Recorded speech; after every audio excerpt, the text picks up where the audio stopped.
YouTubers. What are you doing? How you been? Hope you're doing okay. Everybody's hanging in there. Oh yeah, capacitors, band chart.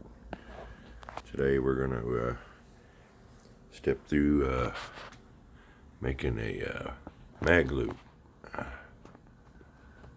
Little help here that'll show you guys what you need to know, help understand it a little better.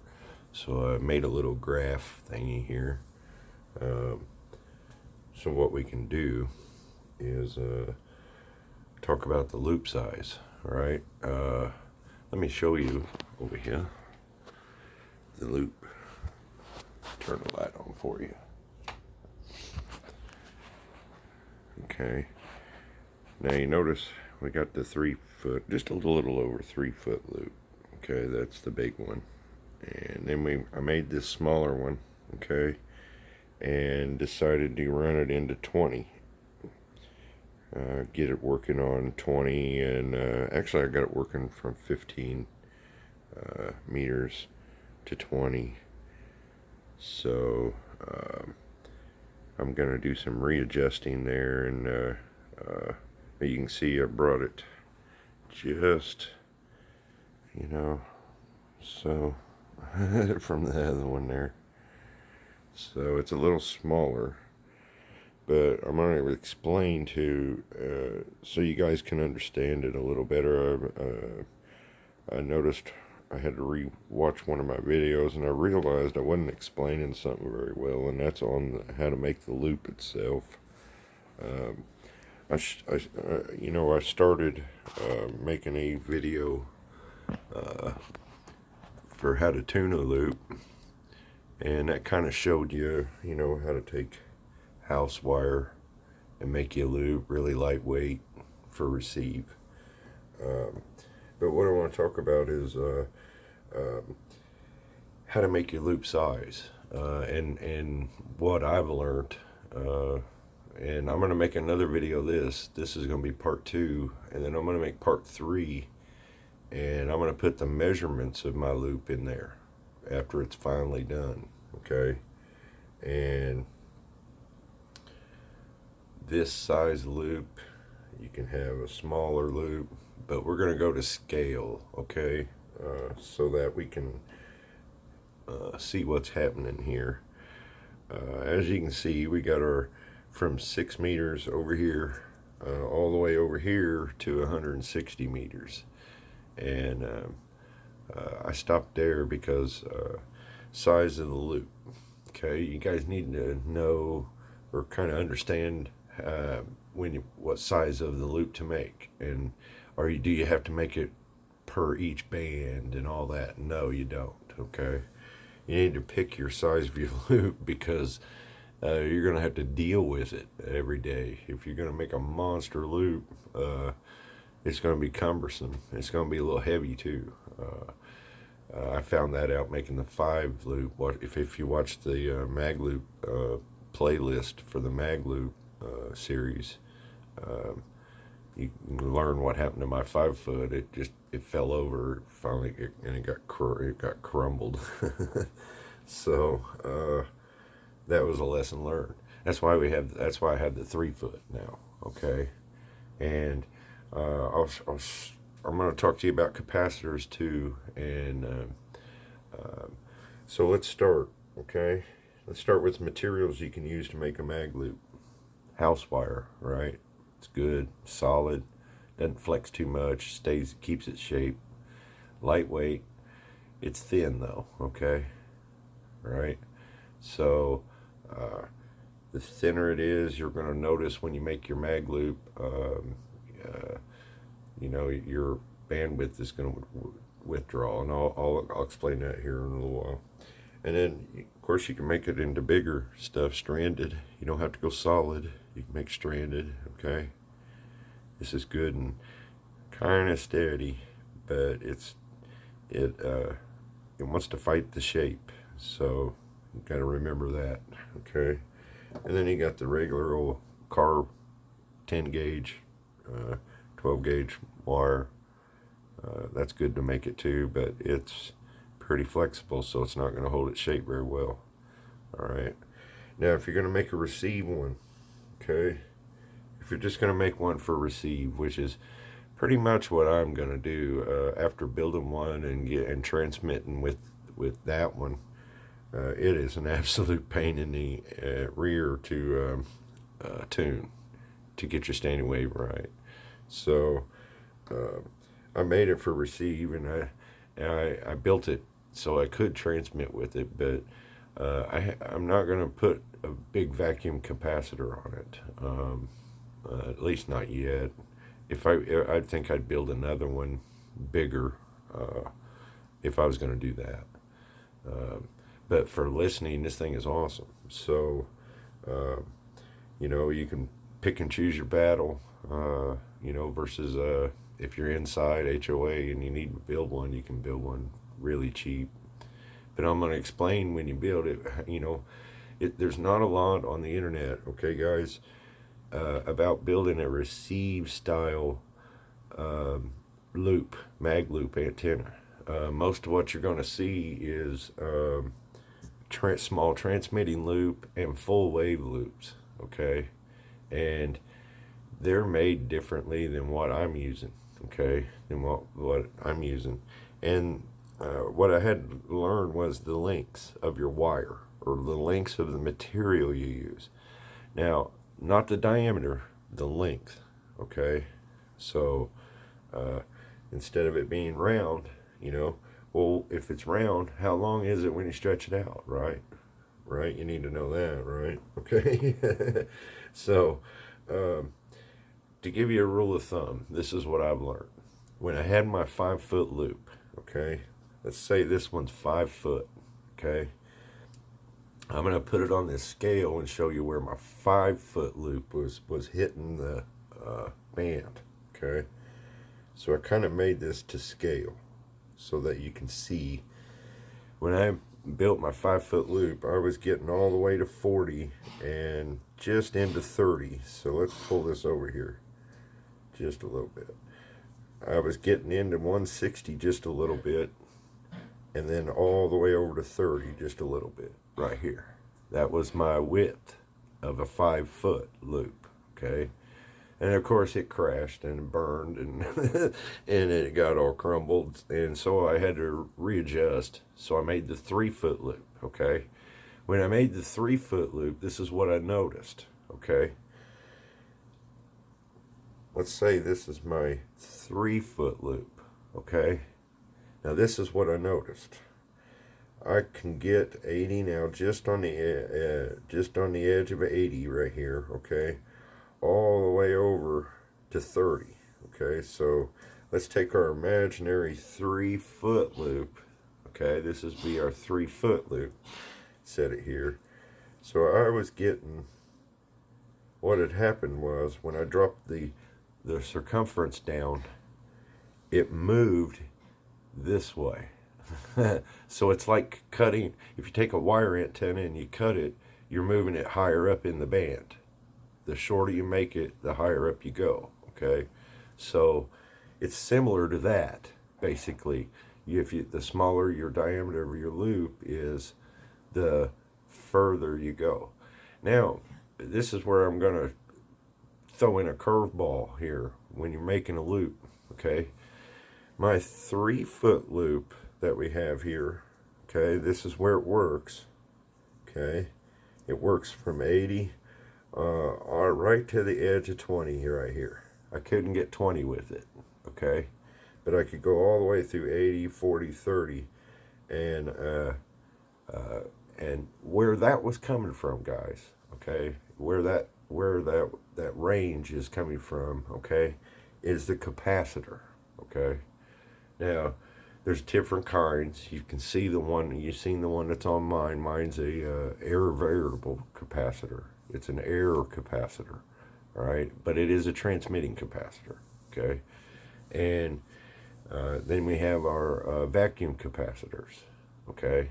Now those are for, to be honest, guys, those are for if you're going to be transmitting and building a Magloop to transmit, right?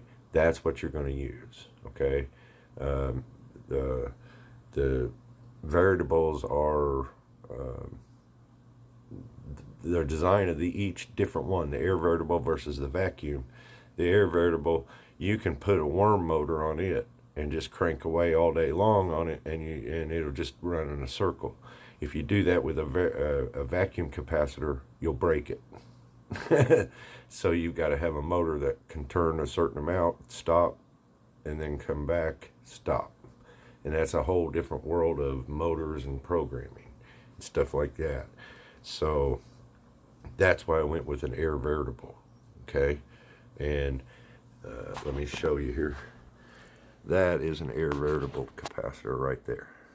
That's what I use. That is a vacuum capacitor with glass. That is the same capacitor, same style, but only it's ceramic glass. Okay, there's no difference between the two other than one's clear. This one here will hold up better in weather than what that one will. If you're going to put it out, put one outside. But that's for making a transmitting loop, guys. So there's a smaller version right there. Okay, but that's what I'm using. Okay, and they're right there. I got two of them. One there, one there. So, in case you're just watching this, okay. But my 3-foot loop, okay, the big one, the outside one there, it's just one loop. Okay, I doubled up the wire, but it's still one single loop. Basically what I did, I tricked it. It thinks it's really thick material, and it's not. So, but if you watch the other videos, you'll learn more about that. It's the playlist for Magloops. Sorry, my dog is he's got emphysema, poor thing. All right, so this is my 3-foot that we see over here on the floor. Okay, and this is where it works in the band. Okay, from 80 just right to the edge of 20. I couldn't get 20. Okay, now here was the difference. I took it apart. I took the small capacitor, put it on my big loop. Okay, and what that did, okay, we're going to use sockets as our capacitors. Okay, we got a big capacitor and we got a little capacitor. Okay, so what I did was I took the little capacitor, the big capacitor here, off the big loop. Okay, I took it off of there, set it aside, and I put the little capacitor right there. Okay, now what that did, okay, it didn't affect the bandwidth of the loop. Okay, what it affected was the bandwidth inside the loop of how much it could go. So in other words, the big capacitor right here, when it was hooked to the loop, give me this much area to span through. Okay, right? Now don't get fooled that it's the edges of the, no, but so let's take this away. But this is how much bandwidth I had using a big capacitor. Okay, that was that much area. I could run that capacitor all the way down through there, and that's how much it give me. When I hooked the little capacitor to it, it took down all the way right in half of 40 away, and took a little bit off the edge of this one. It went down that much, and how much I could tune this way on the band. That's the difference in the capacitors, guys. So, you know, if you have your antenna and it's, well, basically this would be a good model to show you. This would be what happened whenever I put the little capacitor in. It shrunk my bandwidth down. Okay, whenever I put the big capacitor in line, same antenna, guys, don't get confused, but when I put the big capacitor in line, it widened how much bandwidth I had inside the band. Okay, but this is what I want to express to you. No matter if your loop is this size, okay, or this size, this is what's going to happen. If you shrink your loop size down, okay, instead of you working down here, you're moving further up here. Okay, And this is where we're working now with the smaller loop that's behind mine. Okay, so it's giving me two options. Okay, and here's the two options. I can use the coax off this loop and the coax off this loop. Okay, if I'm over here and I got noise coming in, right, I can switch the coax to this loop and it knocks the noise out. We've all seen that. If you've seen my other videos, I showed you how to do that. Okay, and vice versa.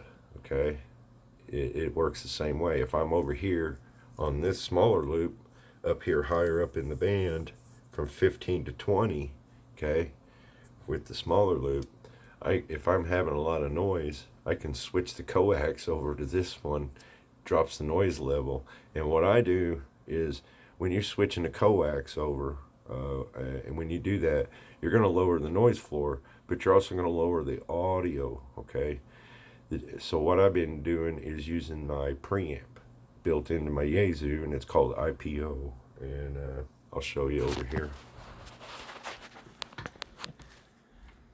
It's right there, IPO, and you got two stages, amp 2, and you can see it bring up the and there's an out. That's totally just raw. There's the first one. Now what happens is, when you switch your antenna, you can bump it up to amp 2, okay, and take out that noise, but you get the modulation, you keep the modulation. And that's the key. That amp brings in the modulation, but with no noise, because you're running it off the secondary loop. And I'll swap it over for you so you can see. Okay, we're on the little loop now, and I'll swap it to the big loop. Okay, you'll see that capacitor is still there, alright, but it totally took out that noise. Alright, that capacitor sitting right there, you can see it. Just the top of it right there. It's still there, but now the noise is gone, and we're amped up to 2 on pure modulation. Okay, there's no signals right now. I'm sitting in the middle of the room, and it kind of knocks out all the signals. But that's back to the big loop. Okay, there's the noise. That's coming from my neighbor. Okay, guys, I got the squelch turned up, by the way, too. That's coming from my neighbor. He's on hospice. They put a machine right here on my wall, and I'm not going to say anything to him. I hope the man gets better, so best wishes to him. So I'll just live with it for the noise for now. So anyway, yeah, you can, by swapping that in and out, swapping it over, you can jump from using your no amp to the raw antenna itself. Okay, and you can see it right there. That's the peak.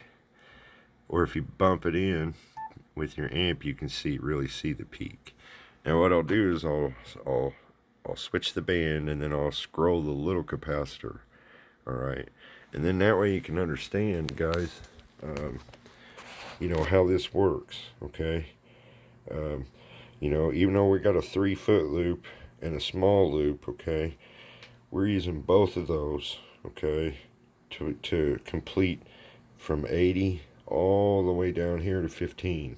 We got capacitance. Okay, that means we can tune in and listen all we want. All right. I can add a third one, and I did it earlier on another video. You guys can watch it. And it does come down in here to 10, but it's a really small loop. I can actually show it to you. I hung it up in here. Grab this. I hung it up in here. There it is. You can see how small it is. Well, that's it right there. It's got a little, that's the old coax. And then it's got a little potentiometer here. Just a little one. And it worked, I think somewhere around 6 and 10. It was a little small. I made it a little small. But what I did was I hung it up here. You can see it on the other video. So there was 3 of them up there. Okay. But yeah, that's the size of your loop, guys. If you drop that size of that loop down, you're just going to move up the band. So capacitor, okay, you can go buy a big stomper capacitor, right? Stick that on your loop, okay, like I did, and you're going to get a lot of bandwidth to scroll through. Okay, if you build you a loop and you want to put a little capacitor on it, okay, maybe you just want 1 band, maybe you just want 40, right? You don't need 30 or you don't need 80 or whatever. Then drop the size of your loop down to just where you're in there, okay, and you can use a smaller capacitor. But if you're really going for the receive, guys, I'd suggest going with a big boy and sticking with this capacitor. Let me show you. This capacitor I have right here, right, that's a big one. It's almost 1,000 puff. With that capacitor in line, with this 3 foot, it'll handle up to a 5 to 6 foot loop, no problem. So, but that little capacitor there, now that you can stick you could stick that on like a 5 foot loop, but I stuck it on my 3 foot loop, and it shrunk down the bandwidth. It shrunk down the bandwidth from me going from 80 to, it was like there. It was in between like 30 and 40, and that was it. That was all she rode. So that capacitance is what gives you your width across your bandwidth. So you could build a 3 footer, stick a big 2,000 puff. I've seen those, but they're expensive. So just a warning to you. But I wanted to explain this to you, you know, so you can kind of get an understanding. You know, you can stick with a 3 foot size. 3 foot's a good size for inside, right? But say you want to stick one outside. Well, you could go to a 5 foot if you wanted. That would get you further down here into 160 meters, okay? 6 foot even. And what happened is when you get to the bigger one and you put a big capacitor on it, you'll start hitting some of these down here because your loop's bigger. You're getting more resonance. So you might skip one because that capacitor will run out, but then it'll pick back up again over here. So the bigger the loop, the better off you are, but they're more cumbersome. So, oh, and I found out a learning lesson, guys. Okay, see these connectors? Don't use them with your SDR. Let's just say that one's burnt. That's all we'll say about that. Okay, yeah, just leave that. But yeah, that's not good. But anyway, this right here I hope will explain it a little better. Okay, so if you wanted to make a 3 foot loop and then a little loop like I did, okay, then you're probably going to get this kind of coverage on the band. Okay. Now here's what I noticed. If you shrink that loop down and you start shrinking it down, all of a sudden it may work here, it may work here, it may work here, and then all of a sudden it'll be gone. it'll take off one way or the other, and it'll just quit resonating. Your capacitor won't reach there. So here's the gap that I've found out.